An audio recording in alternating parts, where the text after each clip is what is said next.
Welcome to Fake Love and Flying Monkeys, the podcast where fake love is exposed. I'm Nova Gibson and I am your host. I'm the principal counsellor at Brighter Outlook Narcissistic Abuse Counselling.com.au. This space is dedicated to helping you reclaim your worth and understand the impact of toxic relationships with suspected narcissists. You deserve clarity, healing, and freedom from the pain of fake love and flying monkeys. So please leave a review and grab a copy of my book, Fake Love, Understanding and Healing from Narcissistic Abuse. Let's uncover the truth and take back your power. Hi everyone and welcome to another episode of Fake Love and Flying Monkeys. Now, if you have been in a relationship with a narcissist, whether that is a parent, a colleague, a friend, or an intimate partner, then you will no doubt have experienced at some time the narcissist's dog whistle.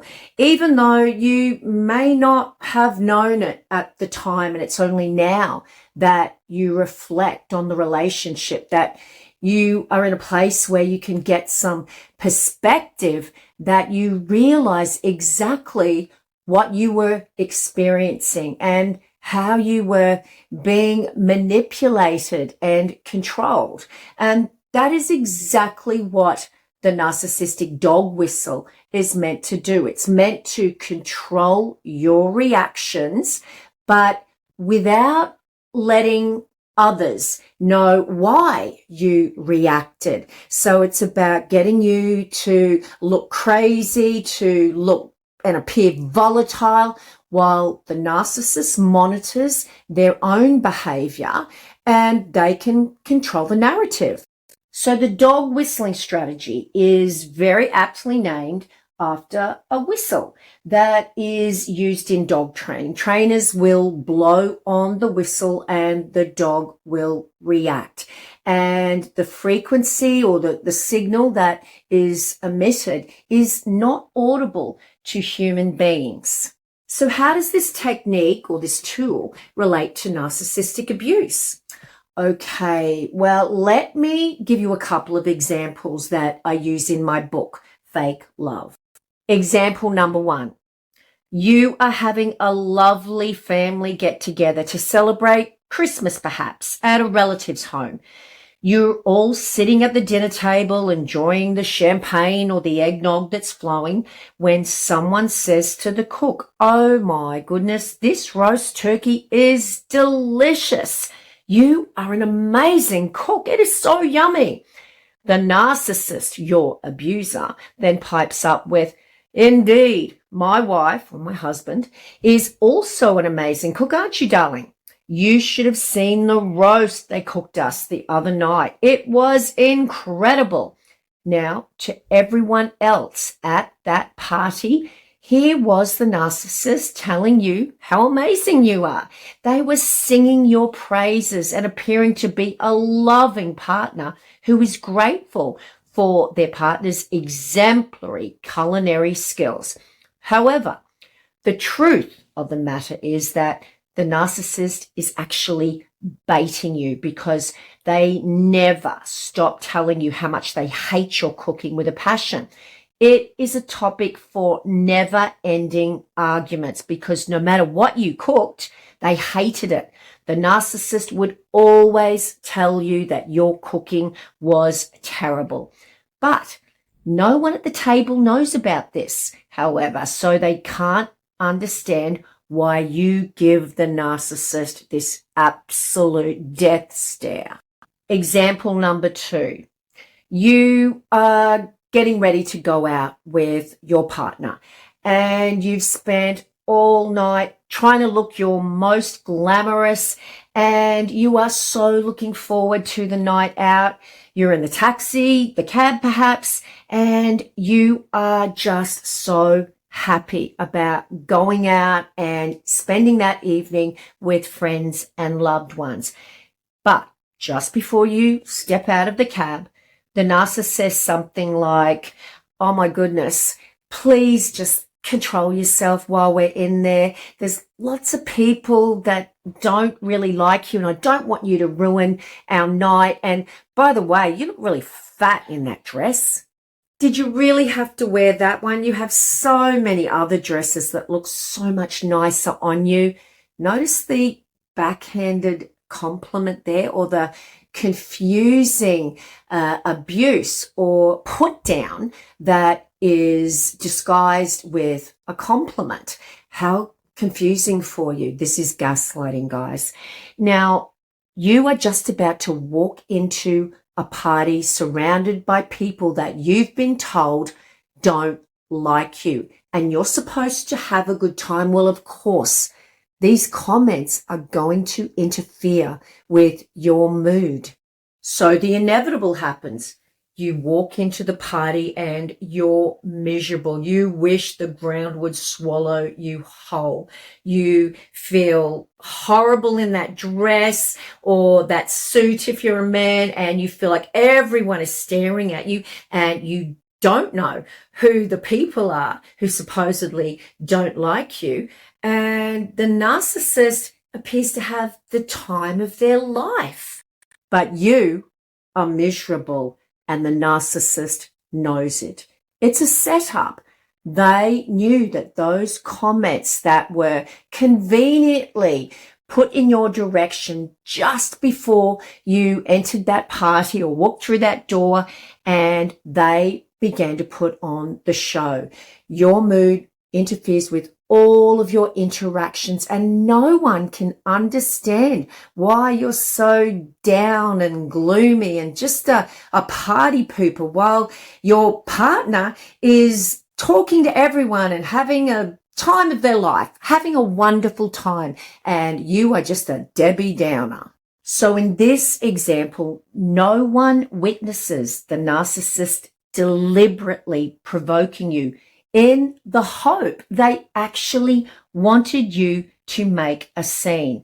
All they see is the narcissist being kind and polite with you, and you just will not reciprocate. So what do they see? They see that there is something wrong with you, and you just have no idea what an amazing partner you have.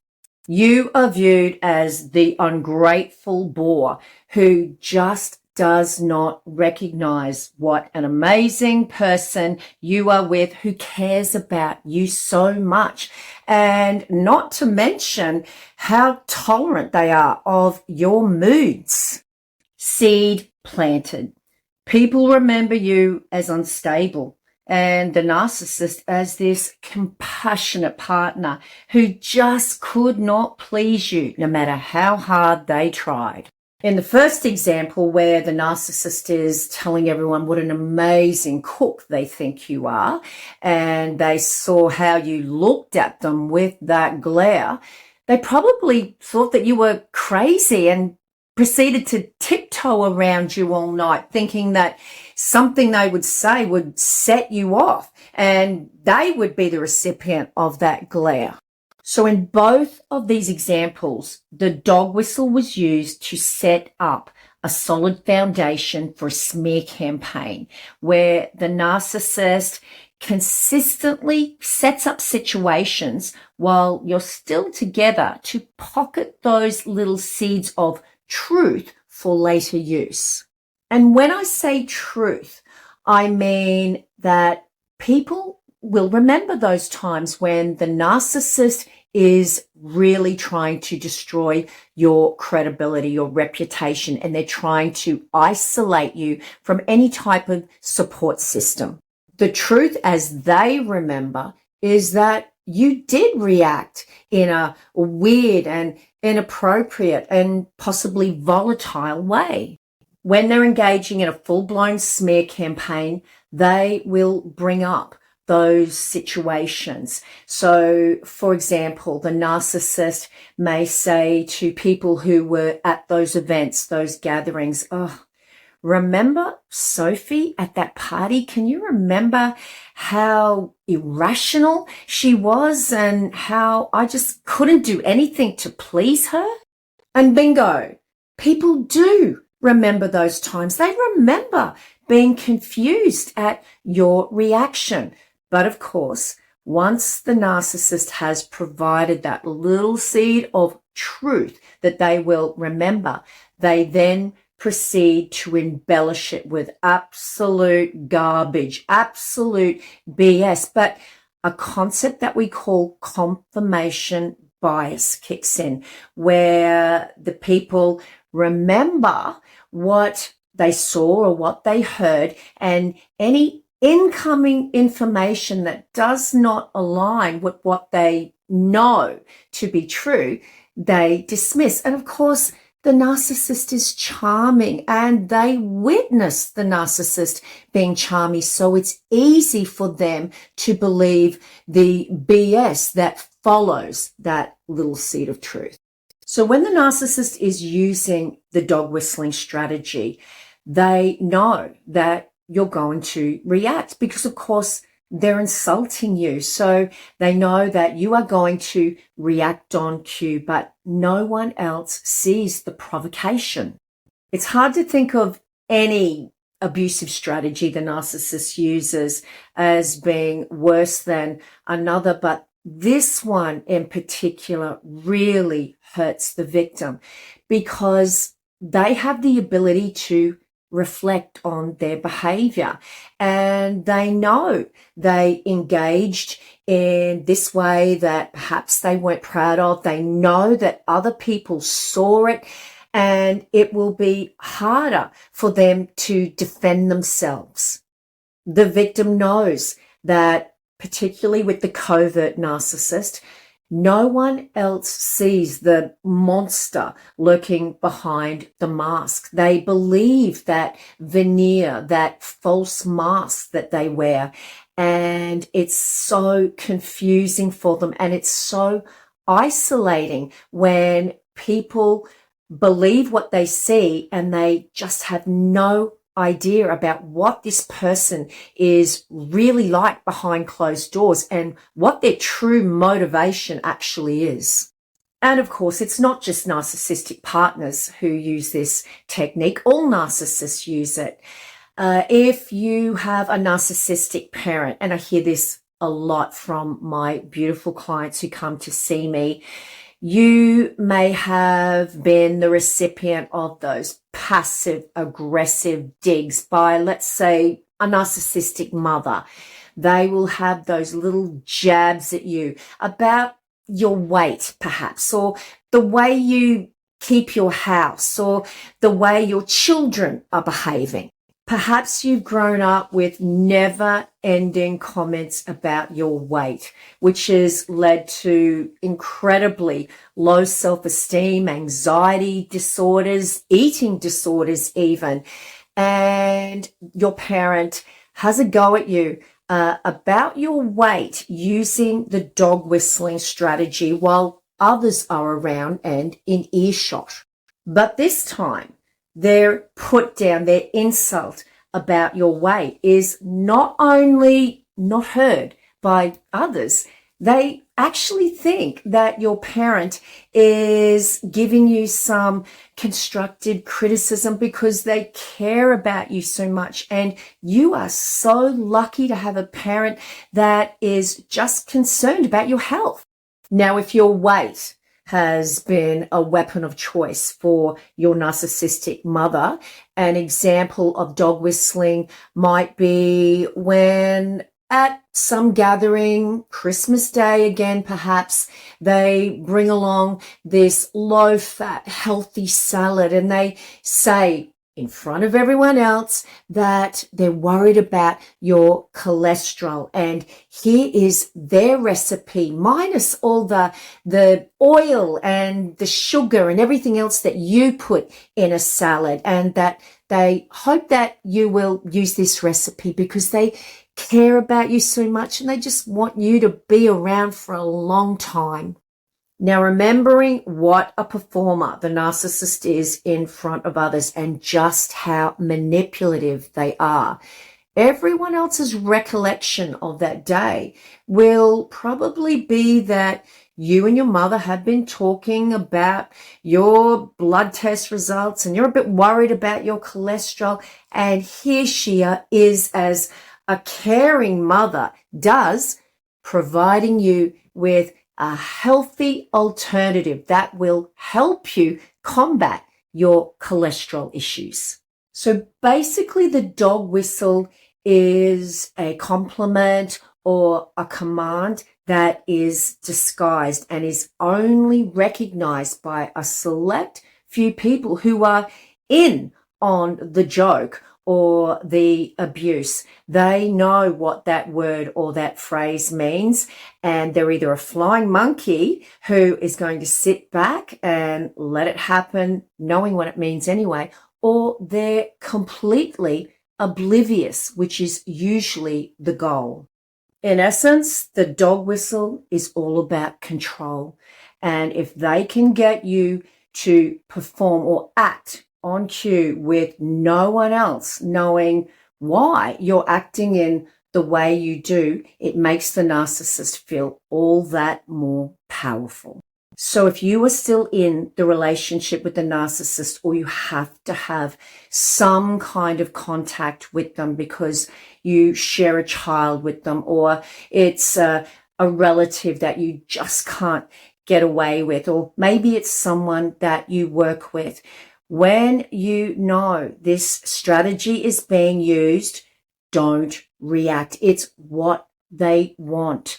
Remember, the dog whistle is inaudible to others, and the narcissist's end game is to make you look crazy and for others to be none the wiser.